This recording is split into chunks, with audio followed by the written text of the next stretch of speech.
Hi, I'm Dana, and today we're finally doing a little bit of a silly fun video. And some of it will still be ever so slightly heavy, but the majority, it's not that deep, you know? I think a lot of the topics that I cover really are that deep and really should be spoken about at length and have discussion around and everything. This one really isn't that deep. I'm not that stressed about it. It's just little niggles and little thoughts that I have that I think could make a fun little video. So today we're going to talk about when your special interests go mainstream, because it's something that I've had happen a couple of times and I have various different thoughts and feelings about it. And like I said, it really isn't that deep. It's, in the grand scheme of things, it's really a non-issue. That's why it's a bit of a silly video, you know? But I still think it's something that other people probably relate to, and it's something we can have a bit of a chat about. And it's not so horrifically heavy as a lot of my videos are. Now, the thing that's really inspired this for me is the whole analogue trend that's happening. The thing with the internet these days is that everyone's internet experience is so catered to ourselves, and through the algorithm and everything, I always worry that other people actually aren't seeing the things that I'm seeing trend. But I've been seeing a lot of analogue bags, people going back to the more analogue way of living, and I think it's really cool. For one, I'm not someone who gets particularly upset when other people like the same thing that I like, although I do kind of think it's valid to feel that way. It depends how you react to it. But I've had a video collection for the vast majority of my life, a VHS videotape collection. The TV that I have is a VCR. It's a Bosch on-screen programming VCR TV combo thing. I don't know very much about it because I got it for Christmas when I was 6 or 7 years old, and I was immediately this is the best thing ever, and I've just had it ever since. It was a birthday present, a Christmas present when I was a kid, and I've always had it, so I've always wanted to be able to use it because I don't see the point in owning things that I don't use.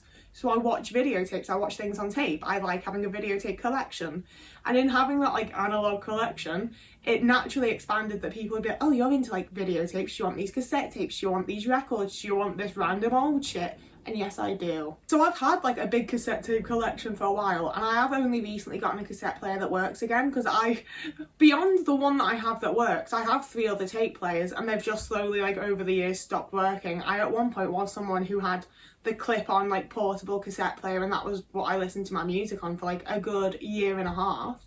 And when that stopped working was when I got Spotify, and obviously Spotify has its issues. So I have recently been considering going back to having a portable cassette player that I can just take my own music and not have to have an app, not have to use my phone.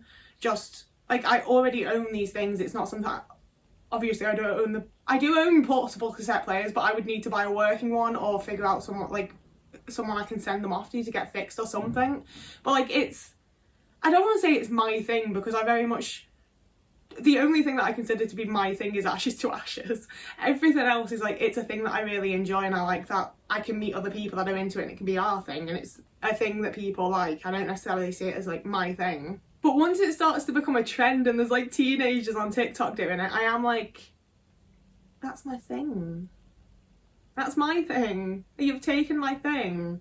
And now if I go out and do my thing, people aren't just going to think I'm weird like they did before. They're going to think that I'm weird and performative, and that I'm copying a TikTok trend, and that I'm just performing this, oh, I like analog things, I listen to cassette tapes, when I'm already doing it. And it's one of those things where I don't want to gatekeep, because I do think it's really fun. I do think it's a really fun hobby to collect analog things and to listen to tapes, and to be able to curate your music in a physical way, and be able to curate your TV shows and your movies in a physical way and own them and have them there and be able to watch them anytime.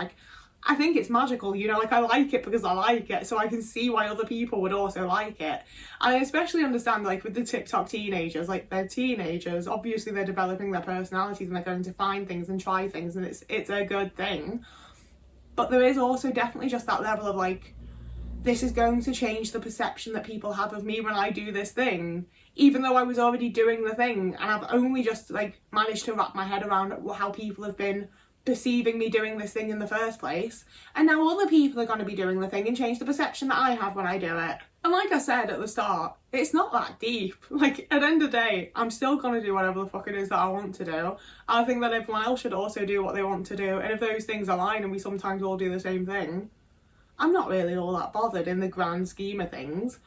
But there is those small isolated moments where I'm oh no, people are going to think something about me if I get a cassette player and go and listen to my music in public. And like, bear in mind when I say like take my cassette player and listen to music in public, it will be with earphones. Like, I'm not gonna be like blasting Dexy's Midnight Runners for the whole of Huddersfield, you know? And I think one area that I'm quite lucky in is that I just don't care about it when like fandoms and when like communities become competitive about things. So like, I watched Doctor Who for the first time when I was 8 years old, and I've always been like to a point involved in the fandom. I've always gone to a lot of Comic-Cons. I've always just participated in conversation about Doctor Who because it's something I really enjoy and really love a lot. And I've seen a lot of competitiveness within the community, especially when it like, especially with the people that I'm interested in, like the other things that I'm interested in, whether like I have this giant collection of really vintage like noughties Doctor Who toys and I have this collection of these things. And there were definitely points when I was younger when I got a bit into it, don't get me wrong, like I had like 200 issues of Doctor Who magazine at one point that I ended up selling on eBay for like £10.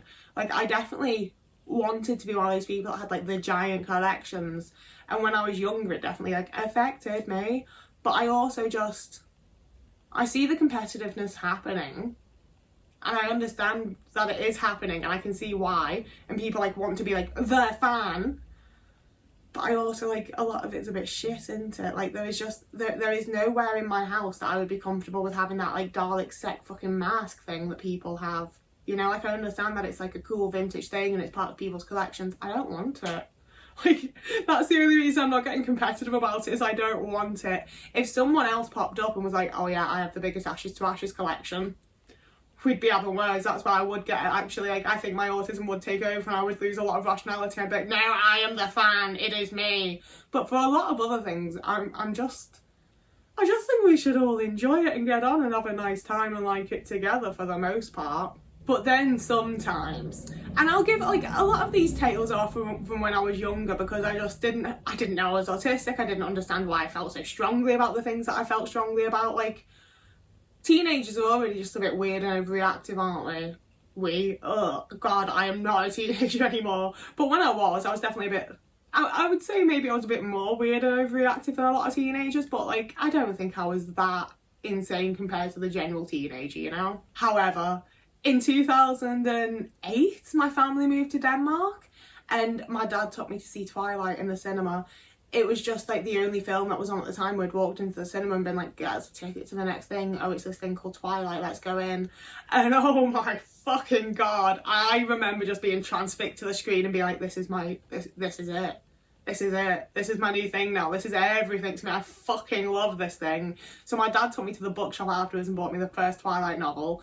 And it became my thing. I fucking adored it. But it took a little while for it to like become a thing in Denmark. So like, my dad was occasionally driving me across the border to Germany because they had already gotten onto it and they had all the magazines. And I was just buying German magazines with like the Twilight posters in. And I couldn't understand a fucking word of it. I barely had a grip of Danish. Like, there was no chance you would get me onto German at that point. But I just loved it so much. It was immediately just my favourite thing in the entire fucking world. Immediately latched onto it. I was obsessed. And everyone in my school was like, what the fuck is wrong with you?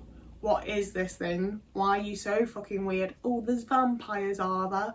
Like, no one was horrible to me. Like, I wasn't being attacked, but I was very much mocked and very much treated like I was so immature and so silly. Like, you'd have thought I'd gone into school and been like, hey, have you guys heard about Barney the dinosaur? Like, people really acted like I was like a child for being into this like random weird American English thing that no one else had ever heard of. So a year later, when suddenly everyone's like, so are you Team Edward or Team Jacob? Oh my God, I love Twilight so much.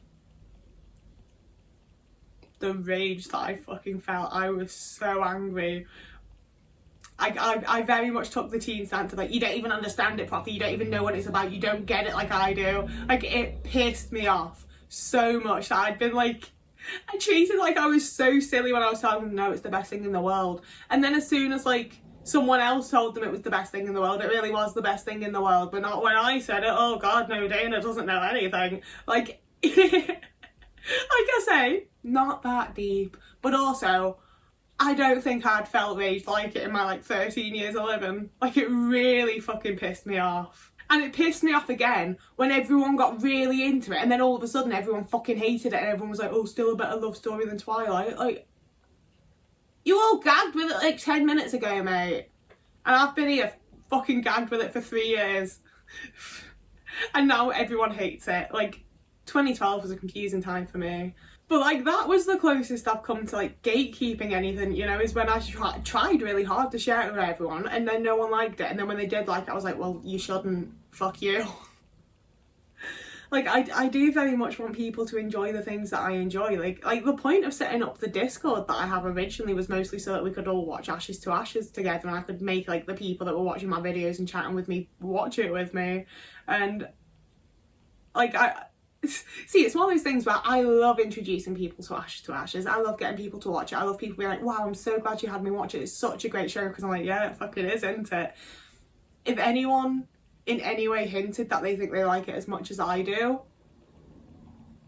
you don't know. You don't understand them like I do. You don't know them like I do. I've had dreams. I've had many a fucking dream that I'm just in that universe, just living alongside them. Just, I guess I'm dead and a cop and now I'm here. And I hate waking up from it. See, that's the thing. I'm like, oh yeah, I'm like way more like logical and rational now and I don't get so bad about it. But that is mine. It's mine. I'm really glad it's not popular because if Ashes to Ashes, if they do the fucking sequel, there's been chatter about the sequel happening again recently, and it kills me a little bit every single fucking time because I don't care about Sam Tyler. I don't want Sam Tyler to come back. I don't want to see Sam Tyler. I don't care about Sam Tyler. I want it to be Alex and Jean and fucking Shaz and Chris and Ray, and I want them to be going after Keats. And it could be so good. It could be so perfect if I was allowed to be the person in charge of it all. I don't even want the original writers to touch it. Like, that's mine. It's mine. I am gatekeeping that. I don't even want the original fuckers involved. Don't touch it. Leave it alone. So yeah, I guess I'm not quite as rational about all of my special interests as I thought I was. But I think that's also a hell of a lot less likely to end up popular in the way that like Twilight did, you know? And like when it comes to the analogue stuff, it does look currently like it is just an internet trend, and they do tend to have an end point, you know, like they do tend to cease to exist at some point and the next trend comes along. This might be actually quite a deep and slightly controversial part of the video, but I also think that one of the negatives that has come with some things becoming more mainstream and also some mainstream things being more welcomed as though they are something that are less mainstream when they're not, is the way that Comic-Cons have changed. Like, this is a little bit off topic, I'll give. But when I first started going to Comic-Cons, they were filled with absolute nerds that didn't really know how to speak to each other, and it made for quite a nice environment where we were all just a bit weird and awkward, so it didn't really matter that you were being weird and awkward because so is everyone else. And like, yeah, you got the chance to like meet some celebrities, meet some people at the shows that you like, meet some writers and whatever, but it was way more about community and getting to meet other fans of the things that you like and getting to interact with the community around the things that you enjoyed. And for me personally, that was getting to talk to people about my special interest. I was getting to meet people from Doctor Who and then talk to people about Doctor Who. And with the time that I started going to Comic-Cons, also Supernatural and Sherlock. But it's honestly been quite sad, I think, for me personally. It's my experience, it's my thoughts, it's my opinion.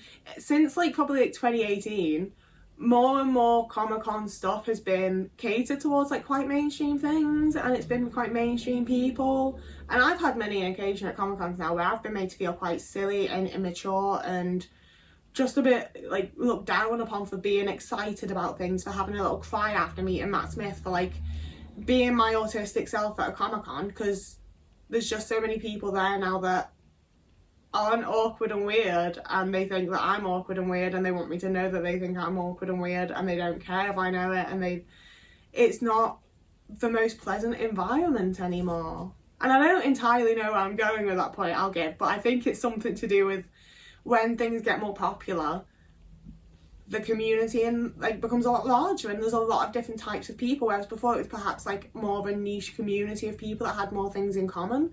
It's just more people that have maybe less things in common, and I don't think there's necessarily anything like wrong or bad about it, but it's definitely created a less enjoyable environment for me personally. That's what I'm saying. That's where we're going with that. And finally, my last little point here is that I've also had some special interests that have become more popular, and it's really sort of diluted and diminished my special interest in a way that's I can't even say it's sad because it dilutes and diminishes it in a way where I just stop caring. Like, I just don't really care anymore. Like, when I got onto Our Flag Means Death, like, pretty quickly after it came out, when it was still, like, a somewhat small community talking about it and, like, being a fan of it. And obviously it grew really quickly because it was a really good show. But the more people were talking about it and the more people were fans of it, the less I cared. And I do feel a little bit sad about it because, like, oh my god, the way that I loved that show, like, and I still really like it. Like, I've rewatched it with friends since. I've enjoyed it. I still like it. But, like, it was on my mind 24/7 for, like, a good year and a half, I would say. Like, it was for a good long while. Like, for long enough that I'd stopped thinking of it as, like, this is my current fixation. This is my current thing that I'm into, and started thinking, like, oh, this is a special interest that I have. And yet, the more people talked about it and the more other people liked it, I just cared about it less and less. Like, I don't know what else I can tell you. I just, like, by the time season 2 came out, I still stayed up till like 2 or 3 a.m. or whatever it was to watch episodes as they aired. And I still enjoyed it. But I just, you know, like, previously I'd been, like, reading and writing fan fiction and being, like, real fucking into it and trying to draw fan art and buying fan art and needing to own, like, everything that came out about it. And I slowly just stopped caring. And I've definitely had it with other shows as well, but, like, I stopped caring. And I've definitely had it with some bands and musicians where I've gotten onto them, like, fairly early, and then once they're becoming actually, like, popular and successful, I'm just like, oh, I don't really care anymore. Good for you. And that's where there's some things like I got onto Gentleman Jack a little bit late. Like, the first season had already been out for a little bit by the time I watched Gentleman Jack, and I'm really glad that happened, because I think if I'd already been, like, reading the diaries of Anne Lister and already, like, knowing about this story and been onto it, I think with Gentleman Jack coming out, I would have had the same thing of, like, oh, I just don't really care now that everyone knows about her. But I didn't already know about her, so I got to get onto it with everyone else and be really excited and be like, oh my god, this is so cool. And now I'm gonna get to go to the Anne Lister fucking birthday festival at the end of the month, and I get to have that be a whole thing because it's one of my special interests and I love it. So yeah, like, I don't mind things being popular, but I don't like watching them become popular. Like, if I get into it and everyone else is already into it, I'm just like, oh, cool. Like, it's just showing up at the party when it's already happening. If I started the party, I'm tired by the time everyone else is showing up. What a weird metaphor to end this on. But that is where we're going to end this. So yeah, like I said, it's just a little bit of a silly fun video. I find it really interesting to talk about special interests and how our special interests work and the way that, like, the autistic brain, like, reacts to, like, different things around special interests. I just find it quite interesting because sometimes my brain just reacts in ways that I don't necessarily, like, expect or want it to, and I just have to go with it. It's just what my brain's doing. It's just how I feel all of a sudden. And I just think it's interesting. I'd like it to be a bit of a discussion. And I also wanted to do a video that was, like, a little bit more fun and silly and not so heavy. So that's what we've done. If you would like to see more content like this, as well as, like, heavier stuff about being autistic and, like, having abusive and neglectful family and all of that really fun stuff, feel free to like and subscribe if you fancy it. You can also find me over on TikTok or Instagram. You can also find me on Ko-fi or Patreon. There's no pressure, you don't have to do any of that. We're going to do the rare thing that I do very occasionally, and I'm going to show you Otis, even though I have just woken him up. Look at my little man, he's so adorable, he's so cute. Oh, I love him so much. He's a baby. So yeah, whoever you are, wherever you are, I hope you have a lovely morning, evening, day, afternoon with you. And I will see you again in a couple of days. Is that right? Is that what I say?